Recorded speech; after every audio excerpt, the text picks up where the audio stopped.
I'm just a fake silhouette, avoiding every threat. I wanna stay like a silhouette, but I can't do that. No, I can't do that. Hey Internet friends, as we continue to chronicle the strange happenings of 2020 on this channel, between riots and coughs, a rather curious case has emerged, and no, we're not talking about the fake alien invasion, which is certainly scheduled for later this year. Rather, I'm talking about the latest update on Ghislaine Maxwell, who was arrested by the FBI within the last week. I'll be blunt with you, I'm not ready to make a video on the latest updates because this script is one we've all seen before and it was baloney the first time too. So instead, we're talking about bloodlines, specifically the bloodline of spook royalty, the Maxwells. The mainstream media has rarely covered this ancestral context, and while alternative media has, you know how I am, I just want it simplified in like 15 minutes or less. Because I need some context from the past to navigate the present, but I also don't want to go cross-eyed staring at my computer screen for hours. So today, we're talking about the House of Maxwell. And we're starting with Big Papa Maxwell. Originally born as Abraham Lieb in Czechoslovakia in 1923, the official origin story of the House of Maxwell begins in squalor. In an impoverished village where winters were cold, food was scarce, and apparently, a few dozen name changes were par for the course. Soon, Abraham Lieb's name transformed to Jan Abraham Ludwig, and with this name, at age 16, he left his village, dyeing his hair an unnatural black color, marching off with his mother's advice. Act like an Englishman. The English are successful. Don't screw this up, twerp.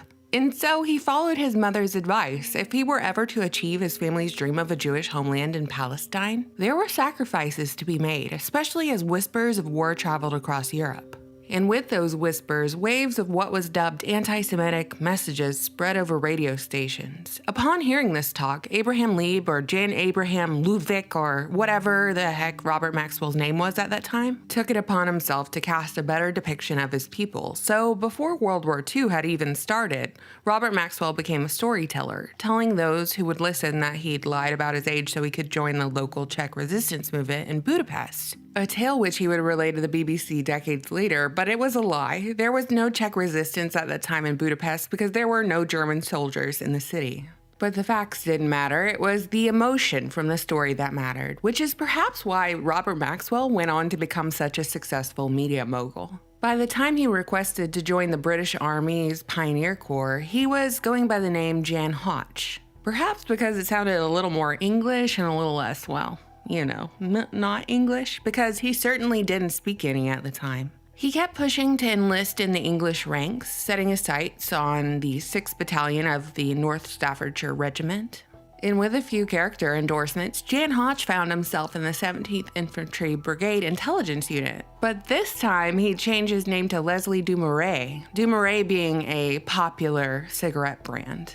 And Leslie Dumouriez was popular with British soldiers too, so much so that he became a second lieutenant shortly after his 21st birthday. But the commanding officer took him aside saying that Dumouriez wasn't an acceptable name for officer in the North Staffs. So he suggested a Scottish alias instead, Ian Robert Maxwell, and from then on, this was the Robert Maxwell, a man from nowhere that would take on the world. All that was missing was a wife. Maxwell no longer had to brag about battles he'd never fought. He was seeing plenty of action in 1944 when he arrived in the newly liberated Paris for a few days of rest and relaxation, where an arranged pairing between Allied servicemen and Parisians was orchestrated by the Paris Welcome Committee. And among the eager ladies was a woman named Elizabeth Maynard, the underfed and frail 23-year-old daughter of a silk merchant with a Protestant middle-class background, who was immediately taken by Maxwell's presence.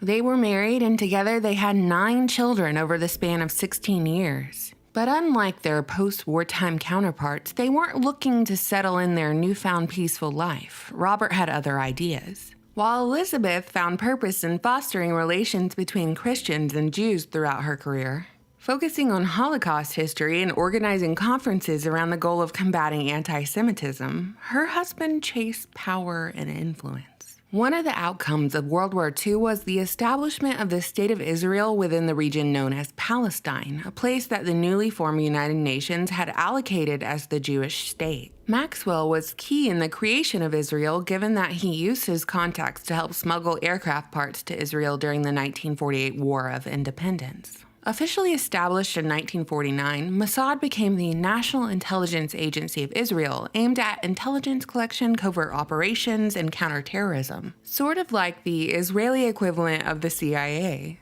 It's assumed that shortly after the establishment of the State of Israel and Maxwell's rise to power, that Maxwell was recruited by Mossad. In 1964, with Maxwell representing the left-leaning Socialist Labor Party, he was elected as a member of parliament for Buckingham and re-elected in 1966. After his government run, Maxwell had used his contacts in the Allied occupation to build his business empire, becoming a distributor for a scientific book company and then eventually buying a controlling stake in a publisher by the name of Butterworth Springer, whose name was changed to Pergamon Press and then catapulted to prolific greatness. Pergamon, which would have been located in modern-day Turkey, was an ancient Greek city known for its altar, the Pergamon altar, also known as the seat of Satan, that was brought over to Berlin in 1930. I thought that was an interesting aside, but moving right along, not only did Israeli intelligence take an interest in Maxwell's publishing companies, specifically the scientific journals he published, but the KGB also took notice, as did MI6. Intelligence agencies of every country did deal in one thing after all: information, the flow and collection of it. As electronic communications became more refined over the decades, a software called Promise software was developed for the specific purpose of monitoring and managing federal government databases and was bankrolled by the U.S. Department of Justice. It was licensed under the condition that the U.S. did not modify or distribute the software. Well, that promise didn't last long because, as the story goes, it was realized that the program had more capabilities than the original intended use, which was to monitor court cases. But someone figured out if they sold the software to banks, the program could actually electronically spy on folks in real time, specifically monitoring the flow of money. Under the guise of protecting U.S. national interest, U.S. intelligence took the program to an Indian reservation, and the program was altered to create a backdoor to allow government spying. As the story goes, Israel wanted to buy the software but couldn't afford it, so they stole it and became a vendor for the software. Well, guess who had access to Promise and the backdoor?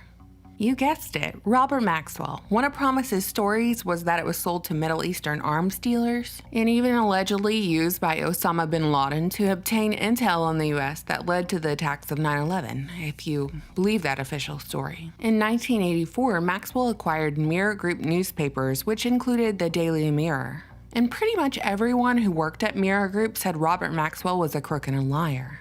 To say that this guy was a media mogul at this point would be an understatement. He had his hands in everything. MTV, New York Daily News, Macmillan Publishers, Nimbus Records, European newspapers, tabloids, and even a home computer company. So when I look at this guy, I see someone who is firstly privy to the latest information and he collects it, and two, he's a guy who is uniquely able to control the flow of information to the public, whether that be through educational texts, gossip columns, or even biographies about world leaders. It's a perfect job for an operative, a perfect job for a spy. All that's missing are sharks with laser beams.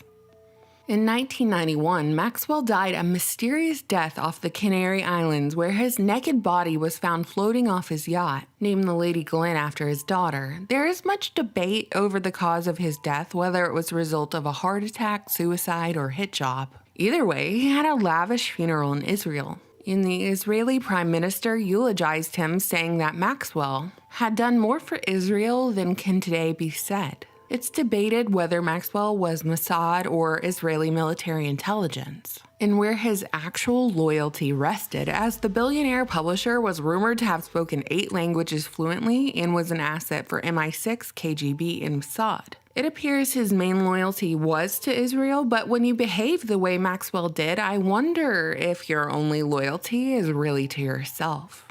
It later came out that Maxwell was responsible for stealing £460 million from the Mirror Group pension fund, amounting to about $1.1 billion to finance his operations and his lifestyle.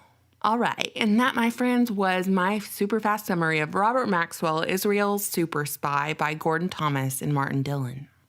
But all this spy business didn't end there. In fact, it stayed in the family. It's theorized that Ghislaine was heavily affected by her father's death and demise of his reputation. Her status and fortune had taken a hit, and thus Epstein provided her re-entry to the society to which she was accustomed, even though the key to that society was blackmail. I, however, suspect she was much less prey and altogether more predator, being spook family royalty and all. Ghislaine's twin sisters, Christine and Isabel, were apparently internet pioneers who founded Magellan Web Search Service. Magellan was one of the very first search engines that was live on the internet from 1995 to 2001.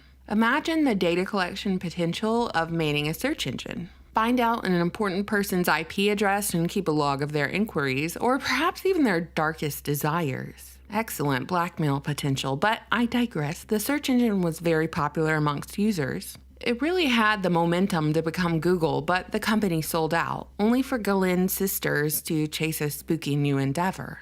Christine founded Gilead, which is a data analytics company who managed to obtain big-time government contracts, ranging from the FBI, CIA, and the software was likely even preloaded onto HP servers going back to the early 2000s. The firm's software was behind the data search technology used by the FBI's counterterrorism data warehouse.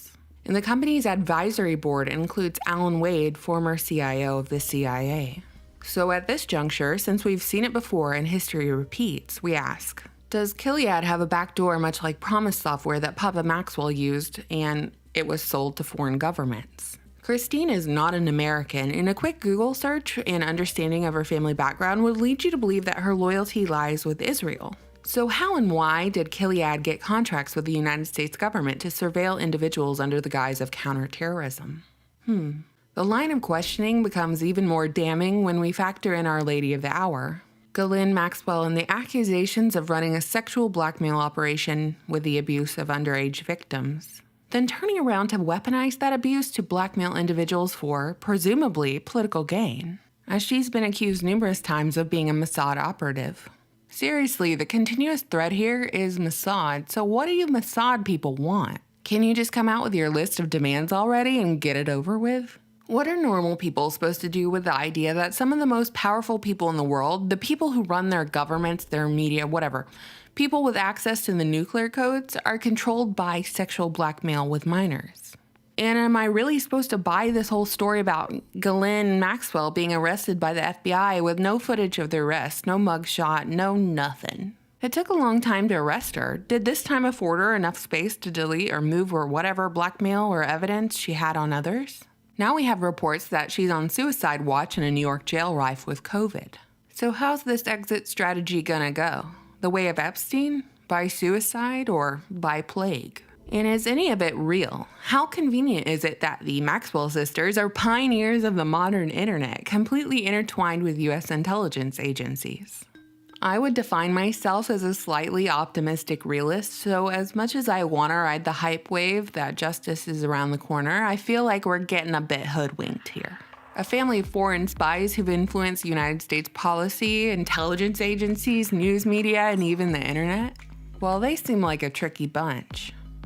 What do you think, internet friends? You know I always look forward to your comments. Thank you so much for watching, subscribing, and supporting me on Patreon. Bye! I'm just a fake silhouette, avoiding every threat.